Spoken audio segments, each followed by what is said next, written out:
Pete, we're back. Clearly, Thanks, Charlie. because of my bad tech skills and no storage in my phone.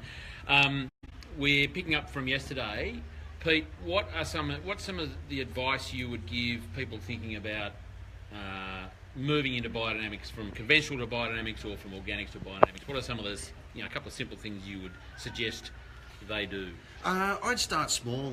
If you try and wrap your head around it too much and try and do all of it in one go, you're probably going to get a little bit confused, a little bit lost, and get buried down in some of the esoteric nature of the biodynamics. So I'd just kind of start by getting your hands dirty with composting, and maybe get your hands on some cow manure and start with one of the simple preps like that, and just get them out, even just get it out into your home garden or something before you do it commercially, so you can see a couple of like small micro results rather than trying to go broad scale.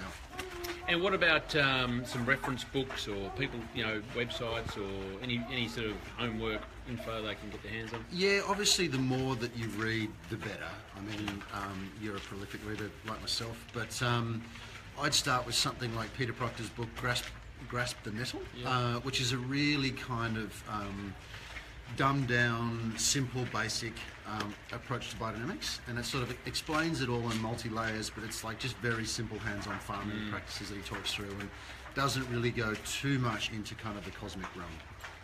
Websites? Not too many sites that I follow, but everything's available. Social media is a great place to look. Just searching for handles on biodynamics and biodynamic farming or biodynamic wine and things like that. I'd get involved with some of the groups. There's lots of local groups. I'd go online to the Biodynamic Group of Australia and just seeing if there's a group in your area and go and join them, because they have like practical days which are great fun, and it's really healthy just to sort of like talk about this with other people and sort of like learn it together. In Bellingen, the group there does great weekend workshops with prep making. They do everything up there. Alan Johnston, he's a great fella.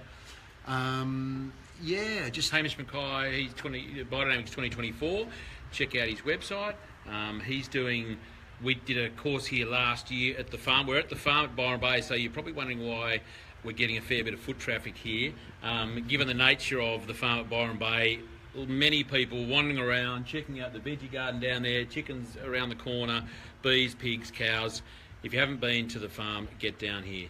So next year, just on that, this year, we're in 2018 now, aren't I? Yeah. Woo! So, in autumn, the farm at Byron Bay is planning to put on an introduction to biodynamics course with Hamish McCoy. Direct message me, keep an eye on this YouTube channel or my social media channels to just see when that's coming on. So keep your ear to the ground. Pete, mentoring. Yeah. What your view on mentoring? Did you have any? Who were they? The importance of? I think it's critical. To assume that you've learned everything or know enough is a folly, because you never really do. It's one of those beautiful things that you're constantly learning and evolving, because nature's always changing. But mentors are a great thing. Early on, I was lucky to latch on to John Priestley, a fascinating fella, really lovely bloke who's got lots of amazing practical hands-on experience for years. Also, Hamish McCoy that you mentioned before is a fantastic brain, and far more coming from a much more sort of academic approach than John's. And then again, I spent a lot of time with Hugh Lovell and his wife Sharbury, who are sort of on another level entirely with the whole sort of cosmic realm, and that's just kind of I find great fun. Yeah. So save Hugh up for later. Yeah, definitely. don't start with the quantum stuff. Yeah, that's right. Fascinating stuff, as Pete said, and as Pete also said. Step into it lightly. Get your head around some of the operational, practical side of things first. I would suggest. Yeah. Read some of those books, and as John Priestley says, the only time it doesn't work is when it's still in the bottle. Yes. So, just using a little bit of it, and we did talk about yesterday, but if you've got any amount of land and your inputs to that land is $500 an acre, producing veggies or something, just carve off a small little bit of that those direct costs, the expense of that, and just try biodynamics. I don't think it's an all or nothing type thing. It's an and. It's moving into from a conventional ag into a biodynamic sphere, you know. So, Pete, let's keep going. This is fun.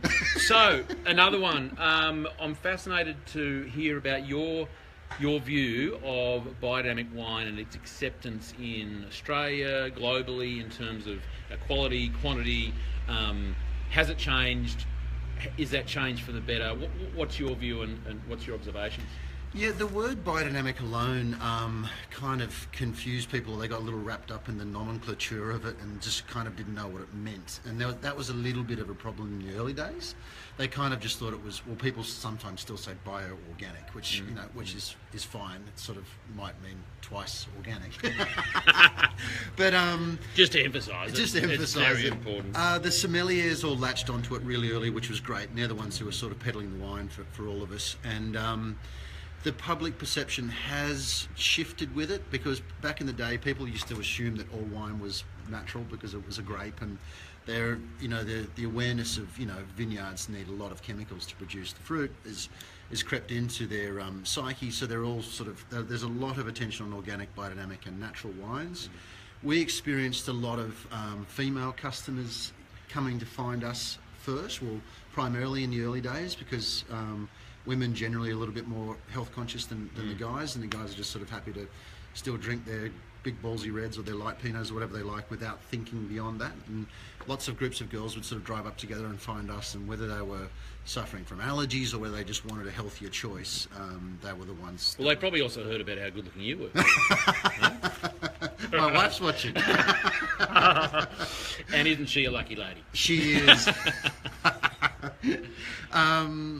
But it's becoming increasingly more popular, and the whole natural wine movement that's sort of gone crazy here in the last few years has really helped it as well, because it's bringing in a new audience. There's a lot more younger people drinking wine nowadays than there was, say, when I was 18. You know, we would just sneak out and drink beers, but there's young guys now that are just so excited about young Rieslings that are the colour of gasoline and all that sort of stuff, and they're talking about it really passionately. So, yeah. A little more discerning. Yeah. Than we were. Which is probably a good thing. We might leave it there, Pete. We are going to do more. I'm just noticing that there's like 500 people watching right now, so I'm sorry. We'll have to just click in a couple of days and we'll do some more.